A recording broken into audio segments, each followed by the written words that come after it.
everybody. We are at 8:30. Let's get this started on. Please grab a seat. Welcome to the Conscious Contact Speaker Group of Doylestown. My name is Ron. I'm an alcoholic. Hey, how you all doing? Important to know that a couple quick announcements. We'll probably announce them a couple times. There's absolutely no smoking on church property. Please be mindful of the facility. The church is very gracious in letting us use their $10 million facility. All they ask is please be mindful of it. There was an announcement that we have to make. Somebody had left an empty whiskey bottle in the restroom, and there's kids that use these, and the teacher found them. So please, we don't care if we understand it. If you got to drink, take the bottle with you, and if you got to leave a bottle, please leave a full one. Anyway, Nick's going to come up here and share this meeting. Let's have some fun.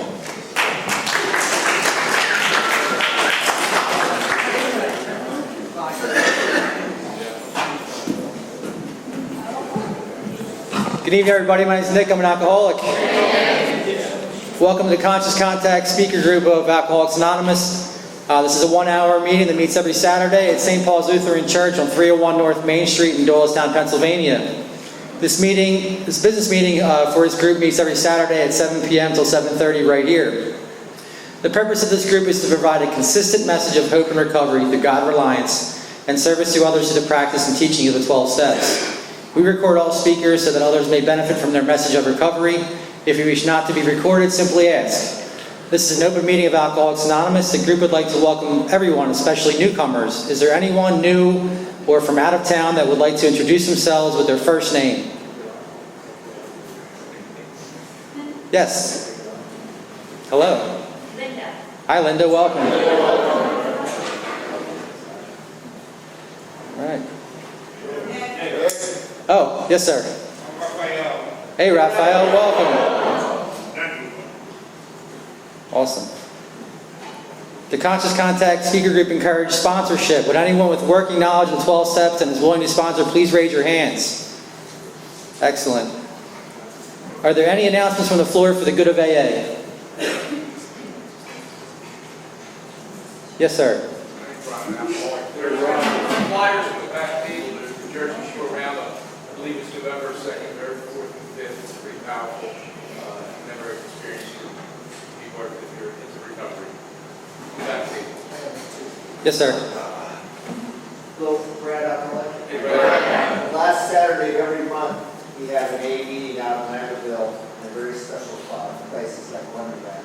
10 a.m. the last Saturday of every month. If you want any information, I'll give it to you. Thanks, Brad. Next Friday, the 26th, this is not an actual AA event, but it is a sober event. The 26th at 7:30 in the Percy Fire Hall. It's a Halloween costume party. If you want to find out about it, I have tickets. They're $5 in advance or $10 at the door. A great way to stay sober and have a good time for Halloween. We have meeting lists and big books on easy terms. Please see me or any home group member after the meeting. If you cannot afford a big book, the Conscious Contact Speaker Group will give you one at no charge.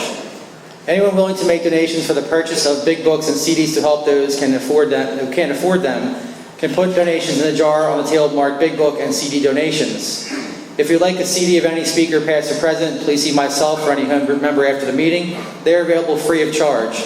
And with that, I'd like to ask Amy to come up and read the AA preamble.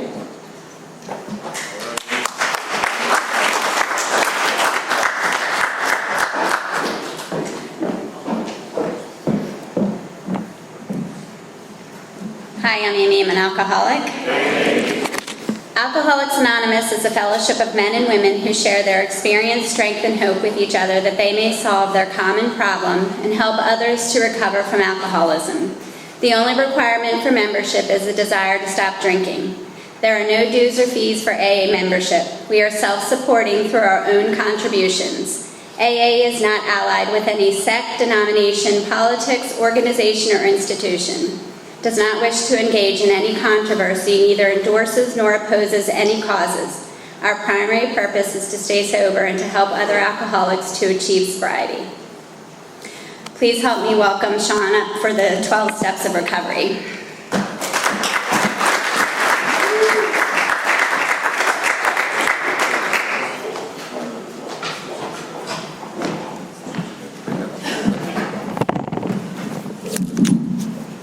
just hold it. Okay. What do you got here? Okay. Hi, I'm Sean. I'm an alcoholic.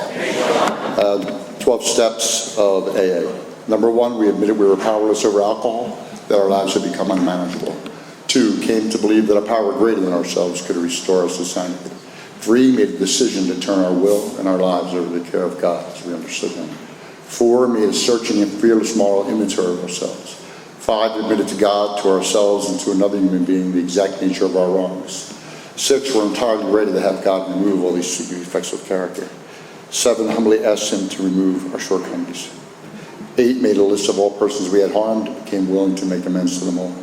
9, made direct amends to such people wherever possible, except when to do so would injure them or others. 10, continued to take personal inventory. 11, sought through prayer and meditation to improve our conscious contact with God as we understood Him, praying for knowledge of His will for us and the power to carry that out. 12, having had a spiritual awakening as a result of these steps, we tried to carry this message to alcoholics and to practice these principles in all our affairs. Thank you.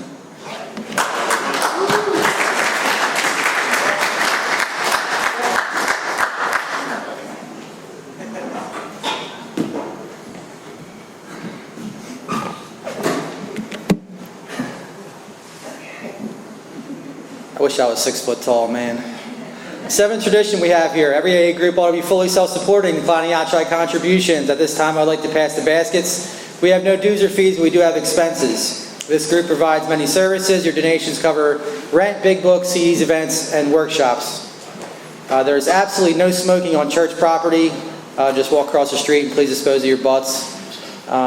Please take a moment to silence all cell phones and limit movement during the meeting to avoid distractions. Which leads me to our speaker. Comes to us on loan from the 5th tradition group out of Denver, Colorado, Patrick S.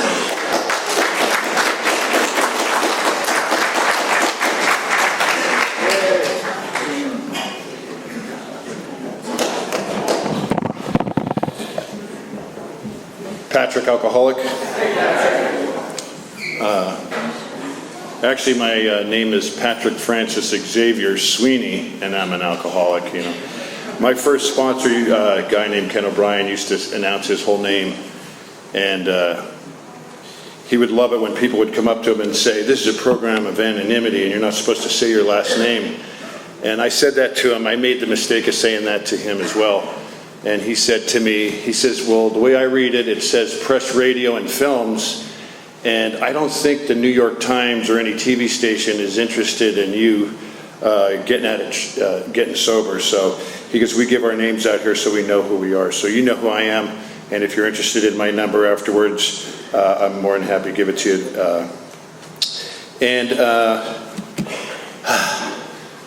I'd like to take a minute and let God catch up because he's running a little late, you know. And I would just, I'd like to thank Ron for asking me to come speak here tonight. I was in town for my uncle's funeral yesterday. I live in Denver, Colorado, and he asked me to come down and speak.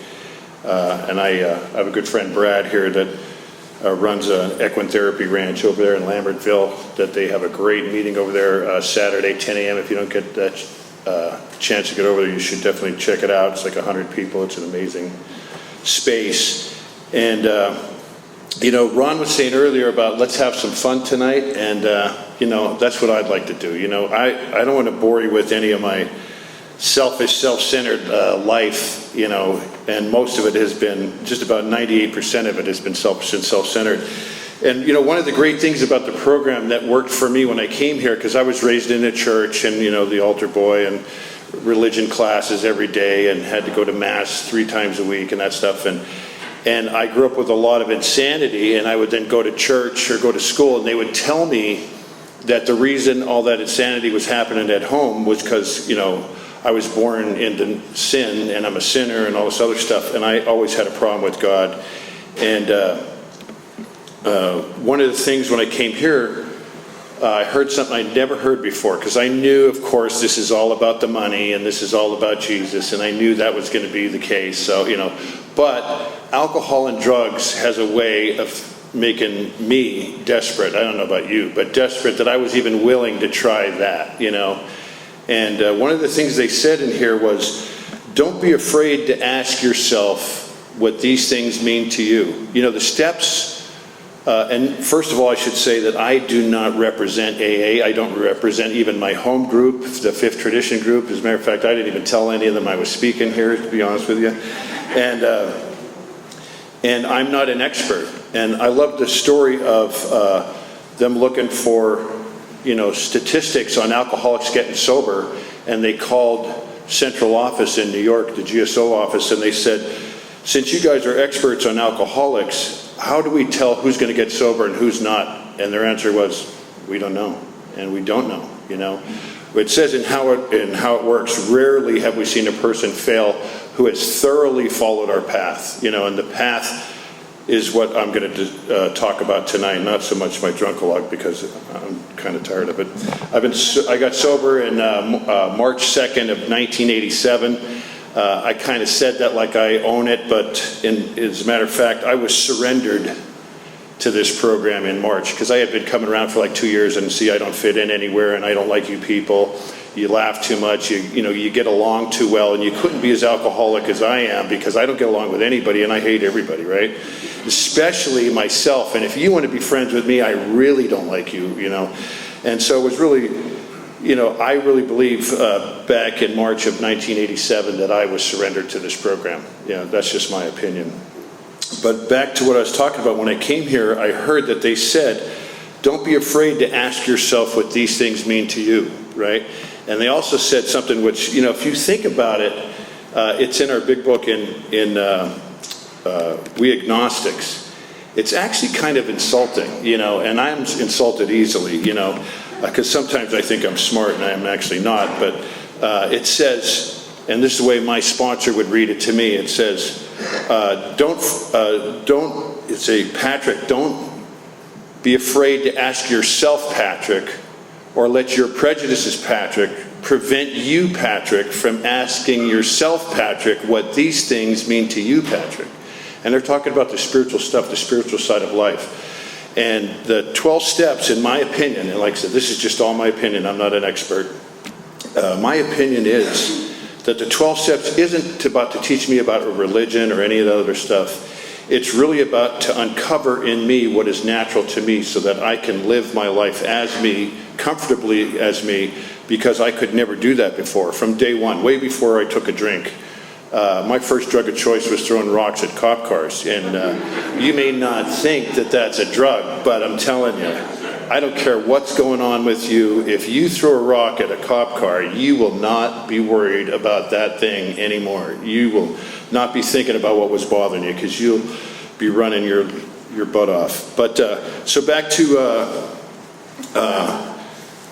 don't be afraid to ask yourself what these things mean to you, and we're going to have a little fun here tonight. So it says that we get to ask ourselves what these terms mean, these spiritual terms, you know, like praying, prayer, meditation. You get to ask yourself what these things mean to you. And the 12 steps and doing the actions of the 12 steps is how I discovered my own definitions of these things. And, you know, they have the 20 questions. And I took those 20 questions when I was like 15. And I got 17 of them. So I said yes, but I'm dyslexic. So they said if you only get 3, you might have a problem. So I had it flipped over. I thought, well, I didn't get 3 yes. And it was like, did you ever lose a job to drink? And I didn't even have a job yet, you know. And so one of the things I liked to do is I came up with my own questions, you know, that relate to me. And I don't know if they'll relate to you, but we get to do this here. You know, the fourth tradition gives us the right to be wrong. We could try anything we want when it comes to the structure of an AA meeting, do anything we want. I also started a meeting in Denver, Colorado, where we request that the people dress up and treat the meeting as sacred as possible, because we want our meeting, we believe AA is sacred, and we treat it that way. You know, I take good care of my truck and keep it clean and polished and everything else. Why would I not do the same for my own home group and my own AA meeting? So enough about that. So here is the questions we came up with for our home group, and you can see if they relate to your home group. All right, these are the questions on whether or not you might be an alcoholic, right? 1, if you hide bottles around the house and you live alone, you might be an alcoholic, right? 2, if you go out drinking to get away from the pressures of home life, and you live alone, you might be an alcoholic. All right. If you think that they should put more wine in wine bottles so there's enough for 2 people, you might be an alcoholic, right? And if you've ever tried to take out a restraining order against yourself, you might be an alcoholic, all right? If you've ever were reading about the evils of drinking alcohol and decided to quit reading, you might be an alcoholic. And one of my favorites that of course, got me in the door and related to this one which is, if you've ever been woken up to your rude neighbor mowing his lawn and decided he's just going to have to mow around me, you might be an alcoholic. If you answered yes to one of those, talk to Ron and sign up. But I'm originally from Pennsylvania, Hazleton, Pennsylvania, right up the road here. I grew up there in an Irish Roman Catholic neighborhood, south side of town. It was great. 4 sisters, a brother, mom and dad. And we just grew up with the all-American dream, family, welfare and a housing project, a bunch of violence, The only way you relate to each other is by hitting, and there's 2 emotions, anger and silence. And, I was dating a girl the one time, she said to me, she goes, "You are the most violent, silent person I've ever met." I go, "How does that work? I haven't done anything." She goes, "Your silence is just so violent." And I was like, I don't get that, but I grew up that way. But like I said, I got sober in Los Angeles in 1987, and I'd like to talk about that because I could tell you about some trauma growing up, but I was used to that. I was born into that insanity, so I didn't know anything different. The real trauma I'd like to talk to you about was coming to Alcoholics Anonymous in 1987, let me tell you, and running across a guy by the name of Ken O'Brien, that guy I spoke of. And there's a place called Ohio Street out there, and they were all up in the front of the meeting. He was up here with like about 12 people, and I had come back in again, going in and out. And I came in the back door, and I can walk in, and they say around here, stay until you hear the music of Alcoholics Anonymous, right? Well, this is my music, and this is what I related to. This was me hearing the music. And I walked in the back, and he turned and looked, and it was about from here to the kitchen away. And he goes, "Hey, half measures, I heard you went out again." And I was like, "What?" And everybody's looking at me. He goes, "You see, us down here, we're willing to do what it takes to stay sober. I don't know about you, but we're doing what it takes. We're working the steps. We're going to meetings. We're calling each other. We're supporting each other. What are you doing?" So we know what not to do. And hey, tell us what you were doing before you went out so we can benefit from it.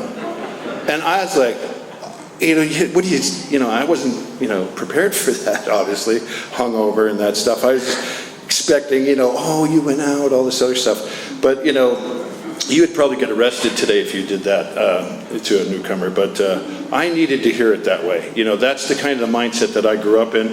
And like we used to say, get a sponsor who speaks louder than the voices in your head. And I needed Ken O'Brien. And he used to say things to me like, most people have delusions of grandeur. He goes, "You have delusions of adequacy." He goes, "You don't, this is the stuff he used to say to me all the time." And I used to, okay, and I would just follow him around and do everything he said. We'd have to mop up everything, to clear all these chairs out, do all that stuff. And I just thought it was, I grew up with all that guilt and punishment stuff and a capricious God that was judgmental and punishing and all that stuff. So to me, I deserved it all.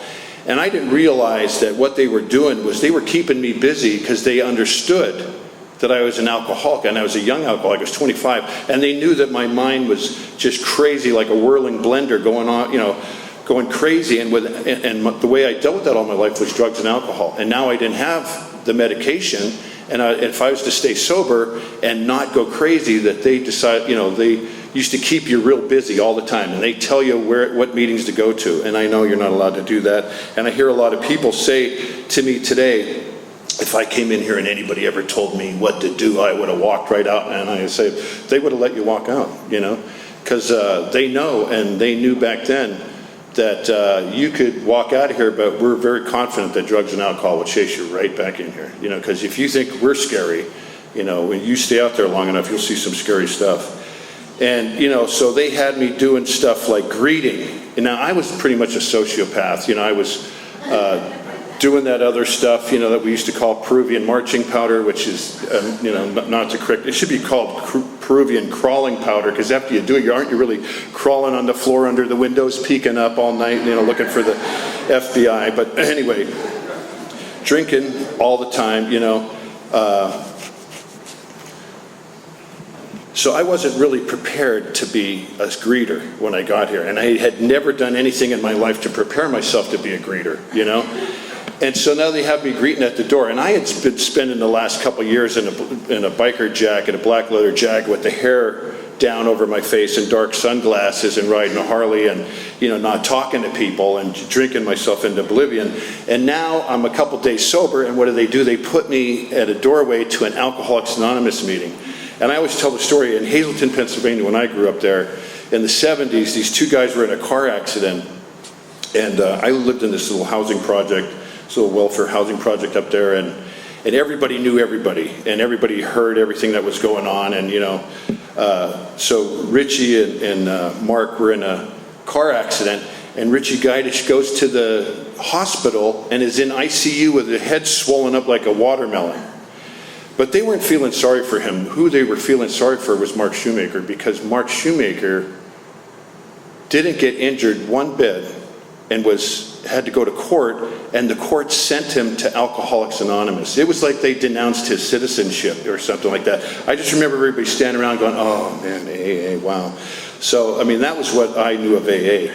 So now I'm here and they're asking me to greet, and like I said, I'm not greeting material at the time, and I didn't want to do it in there and just say welcome to the meeting. So I'd be welcoming people to the meeting, and you know how we are as alcoholics, after a while, you walk in the room and you don't say hello back. Well, I have a problem with that, because I was a problem with everything. So after, I think it was like 2 weeks into it or something like that, one of these LA rockers was walking in, and I go, hi, welcome to the meeting. And he just completely blew me off and walked in. So now I'm running after him into the meeting going, hey, you, and I'm screaming, you don't understand the code around here, And my sponsor and all the old timers would sit over there all the time.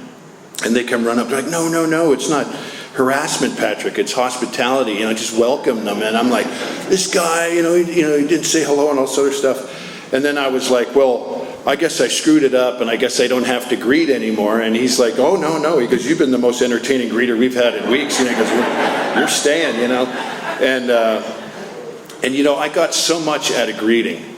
And it's amazing. To this day, I still greet. I've been sober 31 years in a row. And I always ask people that when they say how long they're sober, I say, is that consecutively in a row, And so I always say I have 31 years in a row. And I still greet. It's the most amazing thing, because it doesn't matter what's going on in your life. If you come to an AA meeting and start greeting, it kind of lightens it up, and you stop thinking. I stop thinking about myself, and I get out of my head, and I start realizing that the person coming in the room is maybe, they have a child in the hospital or something like that, or their parents are passing away or something like that. And I really realized that, it's just one of the best tools, and it always helps no matter what. And then, like I said, then they'd have us cleaning up and doing all this other stuff. And then they started making us go through the steps. And I don't know if you guys know anything about those steps, but they're like anti-Patrick, everything about them, But the first step, we admitted we were powerless over alcohol, that our lives would become unmanageable. I knew my life was unmanageable, but see, I didn't understand the definition of alcoholism as we define it around here. I was born an alcoholic. I told you my name. That pretty much tells you my whole history, right? My father died in an abandoned building up there, stumbled off to a miserable end, and they didn't find him for like a week. He was already, decomposing and stuff. That was my lot in life. I knew that that's the way I was going, so I didn't have a problem with that, and I'd been told that that was my future. But when you came here and they said, no, alcoholism is a disease, and see, it's not, I always thought it was me punishing me and me sabotaging me and me doing this to me.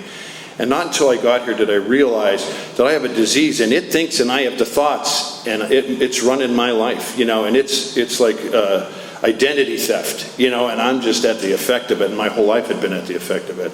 And so many times, and I'm sure you relate, I would wake up and just go, how did I get here? And So when they told me that, and like I said, I had the gift of desperation, G-O-D, and I was willing to do whatever it takes, and I was willing to take a look at this stuff.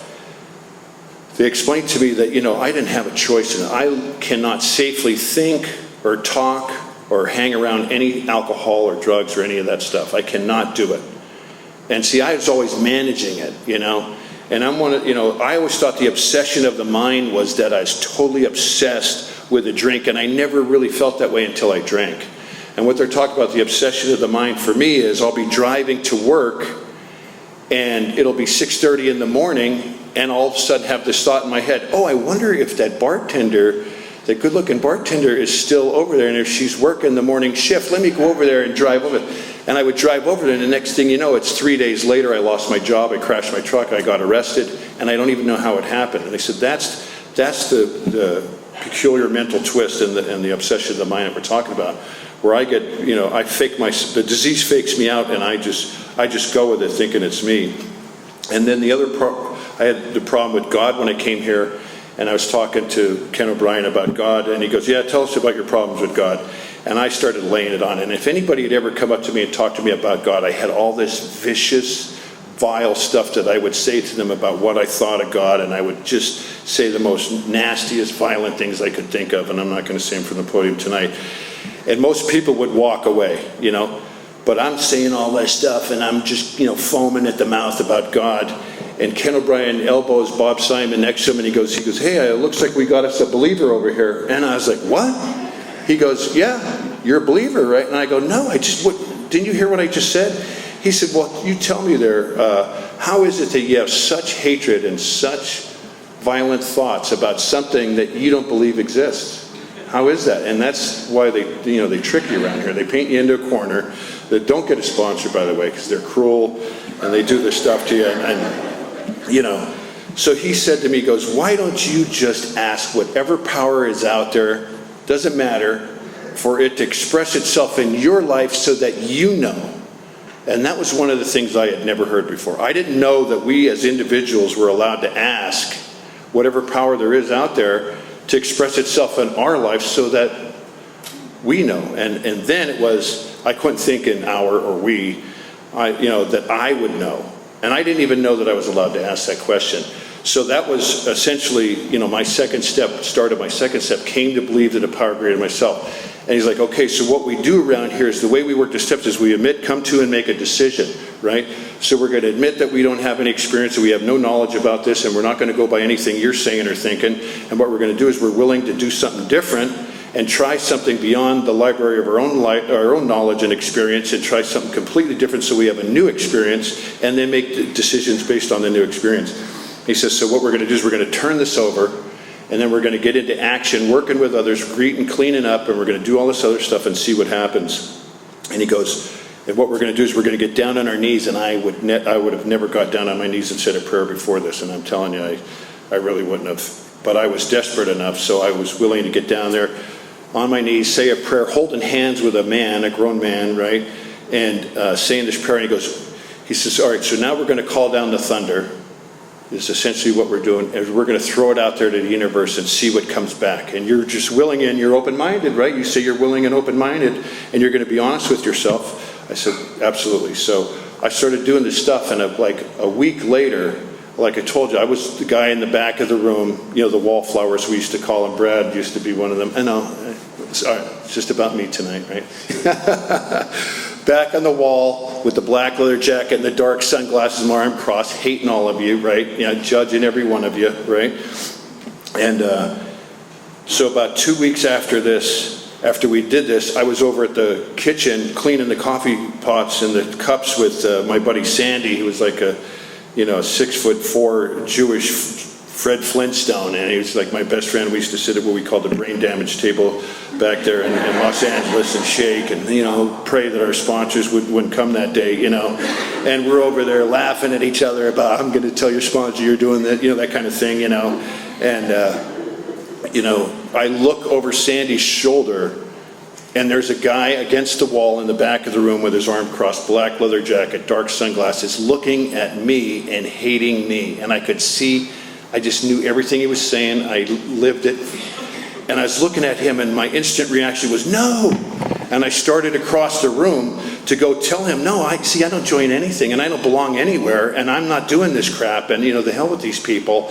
And I got about halfway across the room, and I realized, I was looking at this guy, and I got halfway across the room, and I realized that I didn't want that anymore. I wanted what was behind me with Sandy and what I had been experiencing, And that was like one of the first times that I was like realizing that there's something going on here, something amazing going on here. Because even for me, because I was numbed out, and I'm not just saying that in exaggeration. I had like all kinds of problems and different things, and I grew up in one of those homes where you carry your mother to the hospital with broken bones, and the only thing you can feel is hatred for yourself, because that's the only feeling you have, and you go and you carry her into the emergency room, and everybody's looking at you and hating your guts and thinking that you had something to do with it and it's your fault. And of course it's my fault. Everything was my fault, right? And so I was a zombie. And for that to get through was just so amazing, And then at 90 days, well, there was another instance where I was going to the meetings at the Westside Alana Club, the noon meeting, and they had a podium meeting, and if you raise your hand, you have to come up and share at the podium, right? So when they told me, listen, we can tell by looking at you what you think and what you have to say, and we don't want to hear any of it. We don't want what you have, So and what you didn't know is that he sponsored half the guys in the room and had them all chair in the meeting. So you'd be sitting there and all of a sudden they'd go, Patrick, would you like to share? And you're like, I'm not supposed to share, And then he'd look at you and tell you to go up there. So now you're like walking up there like, you're caught. And I remember the first time I went up there and I stood at the podium and I was walking by Ken O'Brien, who was sitting where Ron was sitting. And I'm like, what am I going to say? He goes, just tell him your life's never been better, you never had it so good, and sit down, right? So I got up here, and I just stood here, and I just realized I'm Patrick, I'm an alcoholic.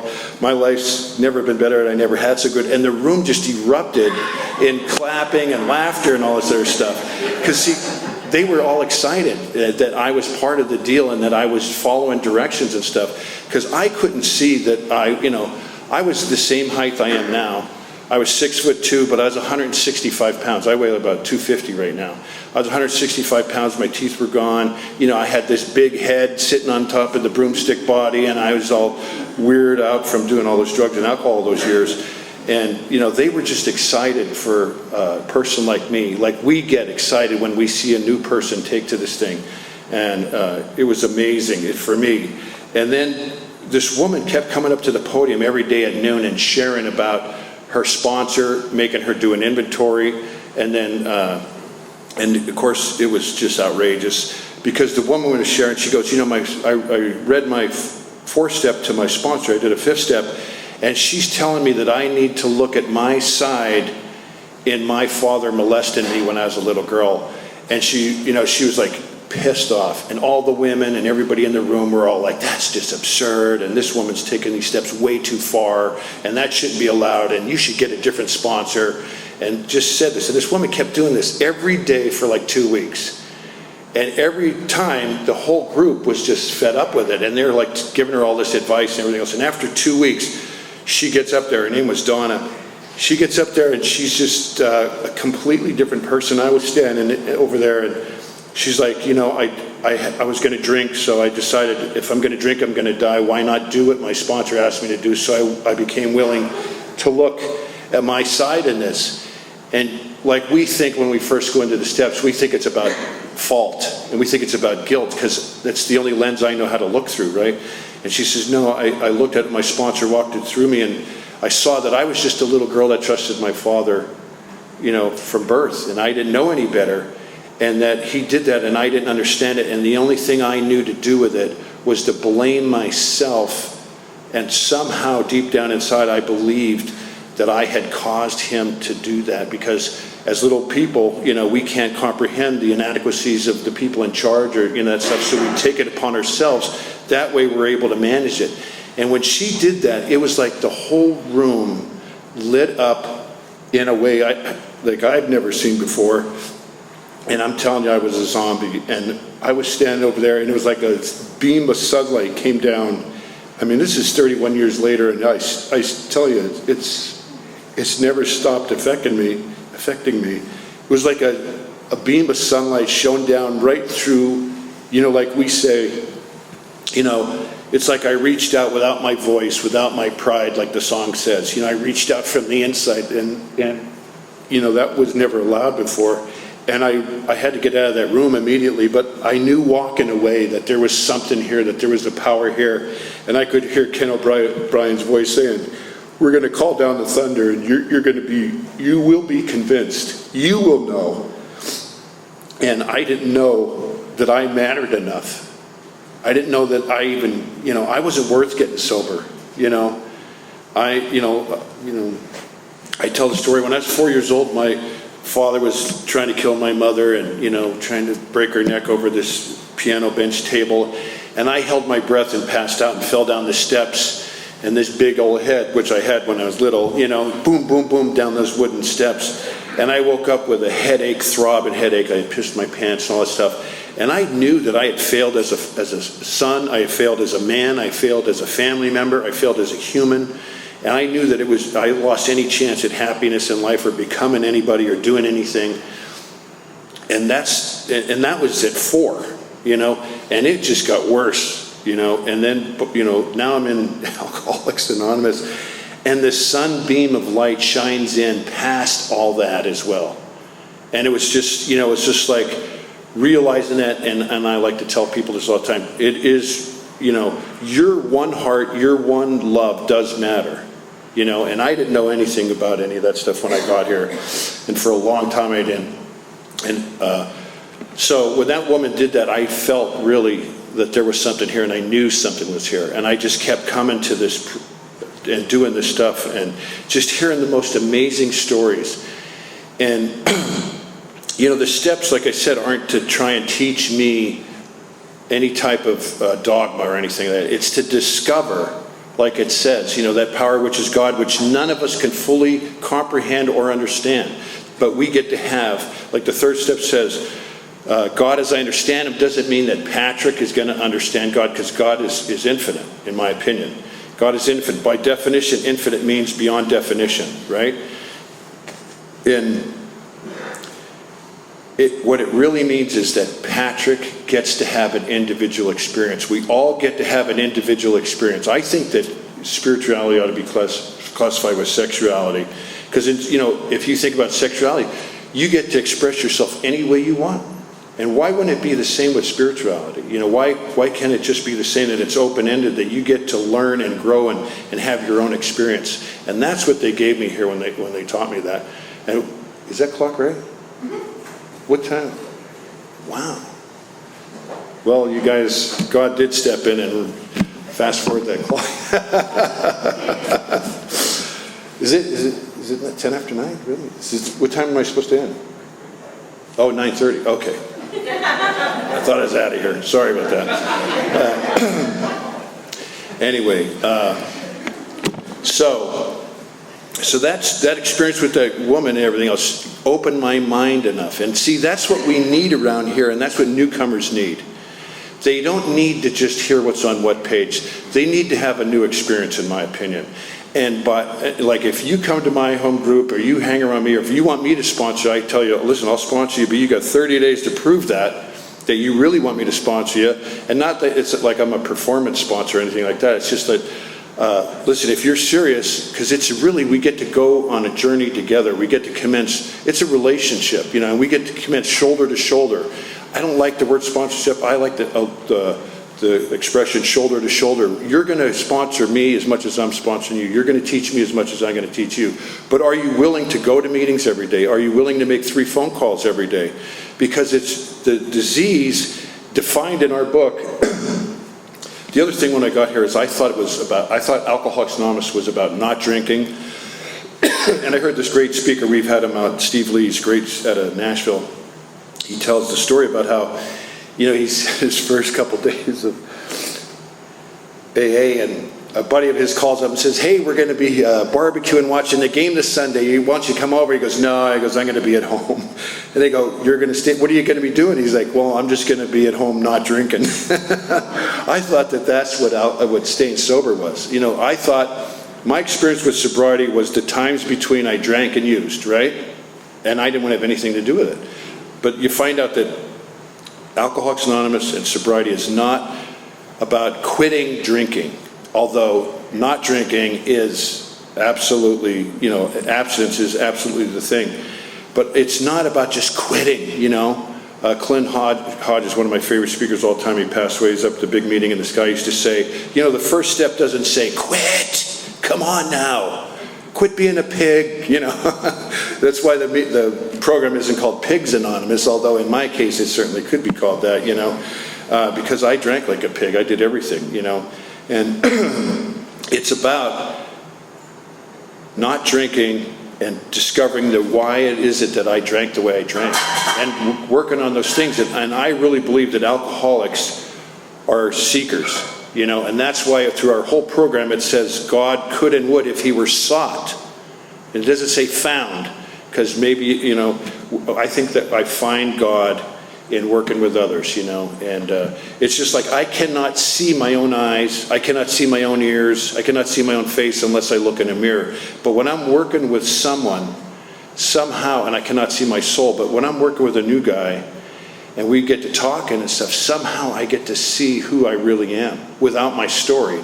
And that's what I was looking for in drugs and alcohol. I didn't drink just across the room to ask a girl to dance, because I didn't dance, by the way, because in Hazleton you couldn't dance and look tough at the same time, so obviously dancing was out, right? So, you know, I drank to shut me off and to black out. Blackout was really my drug of choice. Whatever you got, whatever's going to get me there the fastest is what I was interested in.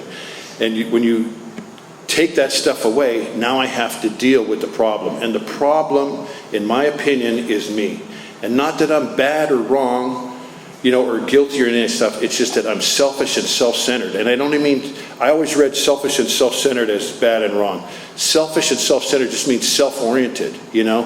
One of my first, you know, you stick around here long enough and you'll start relating. I was sitting along the wall there at the Westside Alana Club, and the people would come by there and come up and share at the podium just like this. And this girl was visiting from Australia, and she comes up and she's sharing, and she has this great accent and just pretty as could be. And I was just sitting there, and they had a thing there called the 3 Bs: be honest, be brief, and be seated. So you only had 3 minutes to share, so it didn't take long. But in those 3 minutes, in the time that she started sharing, you know, I first looked at her, oh, she's so pretty, I love that accent. By the time she was done and walking back, I was looking at her like, F you know, because in that 3 minutes, you know, I'm like, I'm not moving to Australia, and I'm not fighting all her brothers and her father, and, you know, I mean, that's the only way I could think of it. So I'm sitting there, hating, you know, like I said, she's coming by, I'm looking at her like, you know, like this, you know, thinking no one else thinks that way, right? I never told anybody that. The next guy gets up and comes up to the podium and he goes, hi, my name's Tony, I'm an alcoholic. He goes, I don't want to move to Australia. It was like one of the first times I related to, I'm like, oh my God, these people think like I do, man. It's amazing.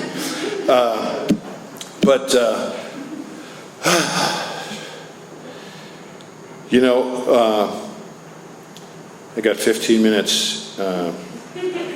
What I'd like to tell you is that, you know, I didn't choose to come here like I wanted to come here, like this was like Alcoholics Anonymous was on my horizon growing up, and I hope to make it someday. You know, like I said, I like washed up on the shores here, but I got to tell you, thank God that happened. I'm one of those grateful alcoholics that I'm grateful that I got beat up the way I did with drugs and alcohol, and it got me to here, because it's been the most amazing thing.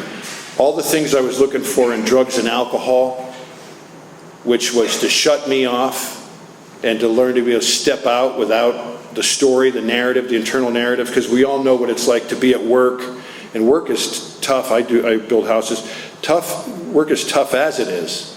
But when you're working and it's you on top of work and dealing with your mind and the internal narrative and all this stuff, today I have the tools to undo that, you know? And they're in the big book of Alcoholics Anonymous if you do them.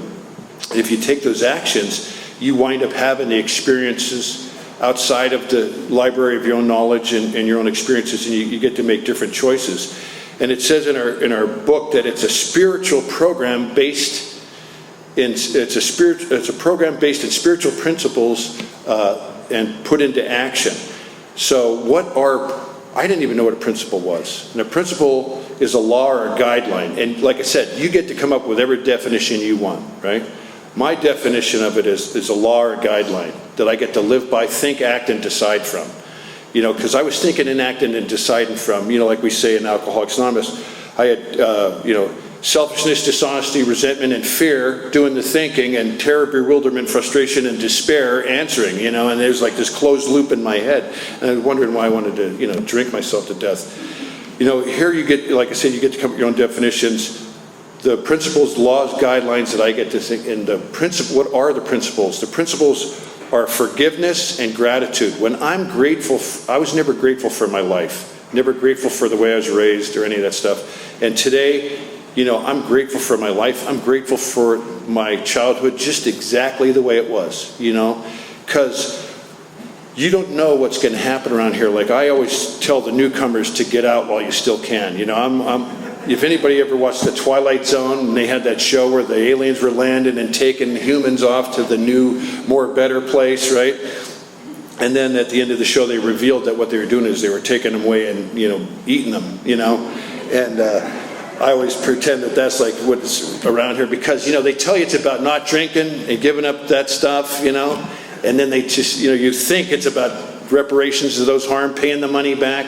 It's so much worse than that. Oh, it's so much worse than that, let me tell you.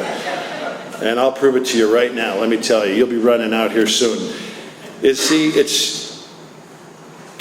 are just exercises for you to free yourself up. For what? What do I need to be freed up from? Because I never knew of freedom. I didn't know the freedom that they spoke of, and if they would explain it to me, I wouldn't have understood it. But what's really going to be asked of you here is to start caring again. Open your heart and start loving again. And you'll find out that love, like that saying that I used to hate, I prayed to God to give me love, and He put me into service. And so I reluctantly got into service and found out that service was all about love, And, see, I spent my whole life, and see, like I said, don't be afraid to ask yourself what these things mean to you. So I went through a situation where I had a son, and I bought him a car for his 16th birthday, and 2 months later he was killed in that car. And, I'm sober, How do you deal with that kind of thing sober? And my best friend committed suicide, so I knew suicide was out. I saw what it did to me. I saw what it did to his family. I saw what it did to my family. Suicide is not an option, and you will get no pity from me. And it's not an option. So I fell and caved in on myself, and the only thing I knew to do was to go to meetings and be of service and do the things. And if you ever go out to York Street, there's a big mansion out there, and I had all this. It wasn't anger. It was beyond anger. And I just put all that energy into putting tile and all this stuff in this AA sobriety house out there. And I went on this journey, like they say, when you find yourself in the valley of darkness, keep moving, right? So I kept moving, and I was being of service and stuff. And it found out that, these old timers around here that you hate, and don't worry about it, you probably won't become one. But I was in a meeting, and he knew me for years, and he had seen me for years, and he knew that I was a very, zealous AA member, let's say, and he knew I was having a hard time. And he was like Ken O'Brien. He didn't come up and pat me on the back of that stuff. He came up and said what I needed to hear, and he walks up to me. He goes, I know you and I know your story, which the cops used to say to me all the time, right? I know you, we know your story, He says, remember, the heart breaks open. And the reason it breaks open is so that it can hold more. And I didn't want to hear it. But all of a sudden, that path was set in front of me, and now I go on that path. And I realized that I had spent all my life with my tin cup out, trying to get enough attention and applause and, adoration and, and affection from women and all this other stuff, trying to get you to make me feel good about me. And it's impossible.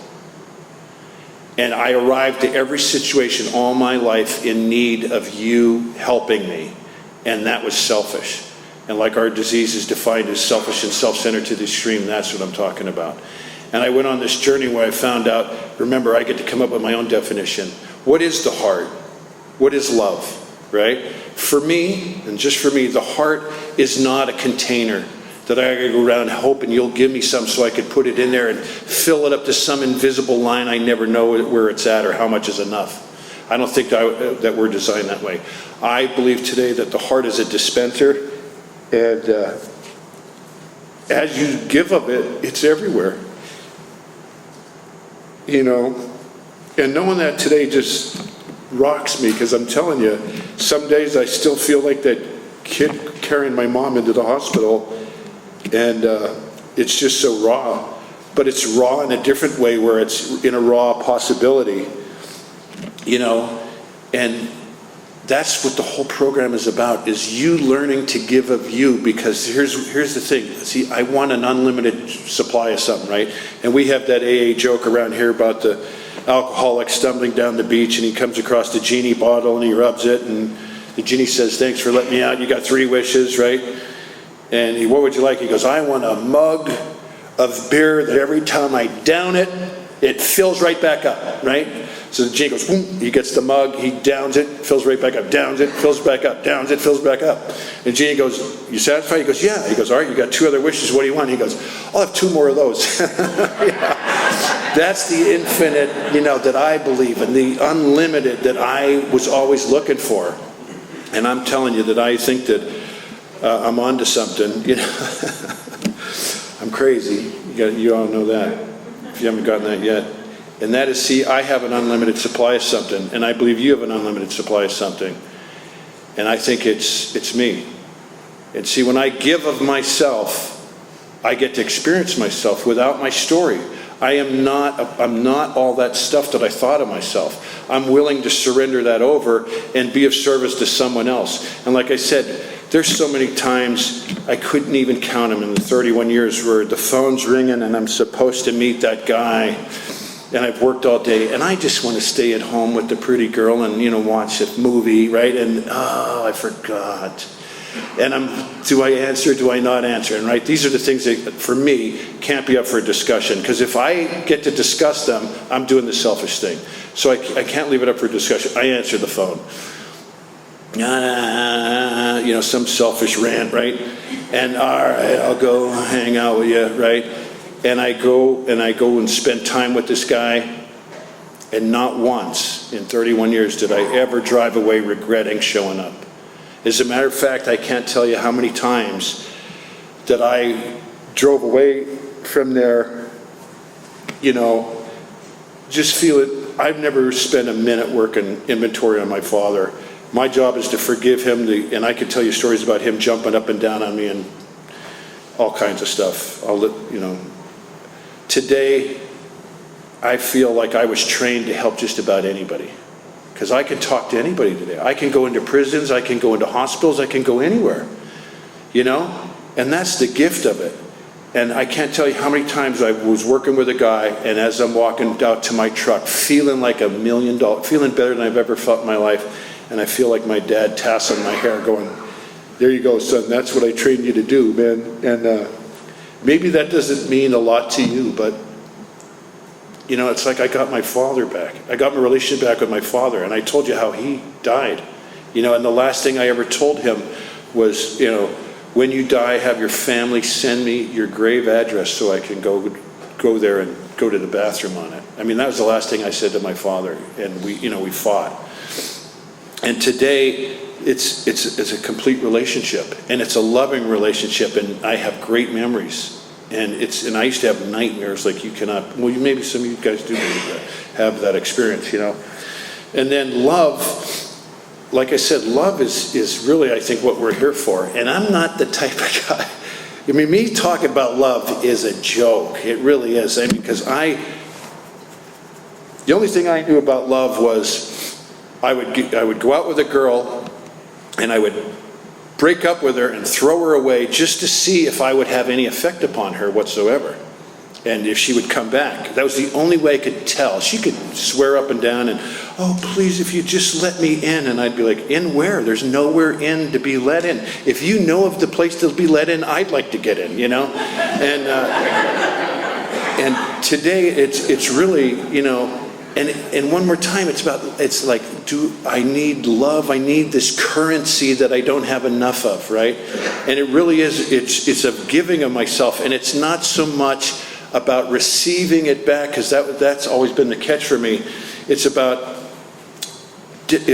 experiencing Patrick, and it doesn't matter what anybody else is doing, which is amazing, amazing gift.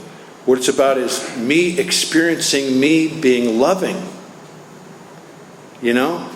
And I could sit here and tell you stories how I was robbed as a kid and shortchanged, and I didn't get this and I didn't get that, and we were raised on welfare, and the old man would take off with the welfare check, and there's 8 of us not eating for 2 weeks, you know, and living, you know. I could tell you all those stories, but you know what? It has nothing to do with me today other than to help a new person or to use it as a story. Today, it's about learning how to be what God intended me to be. You know, the role assigned, accept the role assigned. What's the role? The role is Patrick. What's an oak tree's role? Is to be an oak tree. What's your role? Is to be you.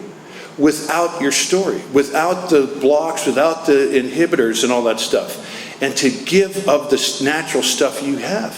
Because I like to say, you know, that I get to get back to the factory settings. You know, and I thought all my life when, you know, I was on that baby conveyor belt, you know, and they looked away a couple times and forgot to put a couple parts in there. I got by that person, you know, where love wasn't going to get, you know. And, you know, today it's like I feel so complete sometimes, it's crazy. And I know in Alcoholics Anonymous, you know, you come into a meeting and say, oh, I was just in prison, I stabbed 4 guys, and I got arrested, and, you know, shot my father. It's like, oh, welcome, you know, glad you're here, right? You know, I pawned the kids' Christmas toys to get another, you know, oh, welcome, I sold my butt on the street for 10 years, oh, welcome. But if you come up into an AA meeting and you say, I'm grateful to be an alcoholic and be of service there, it's like, oh, God, not one of these guys again, you know. I mean, one of my favorite speakers is Father Tom Weston, and he says, you know, if you don't have something seriously wrong with you, we're not really interested in you. You know? But today, I have all those experiences and stuff, but today, it's like a garden that I get to get the fruit from and give of and feed others with. And when I do that, like, you know, that crazy story I first heard when I came to AA that I hated, you know, hell is a banquet with all the people sitting around with spoons too long to be able to feed themselves, and they have all this amazing food, but they can't eat because their spoons are too long and they can't get the food to their mouth. And heaven is in the next room, and it's the same exact setting. It's just everybody's feeding each other, you know, and that's what we do here in Alcoholics Anonymous. And I'm real grateful to be here. Thanks for letting me share. Thanks.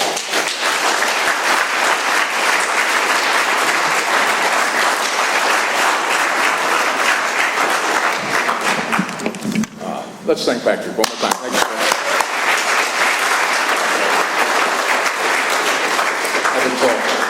It's customary for us to form a line and thank our speakers. They come here at their own time and expense, and it's pretty cool to have you here.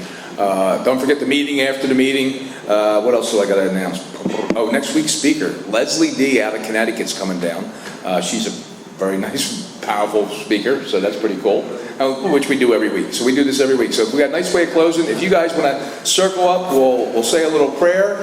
If you want to be of service, we got to leave. Here's the alcoholic test that everybody loves. 7 deep, 5 across. If you get that right, you're not alcoholic.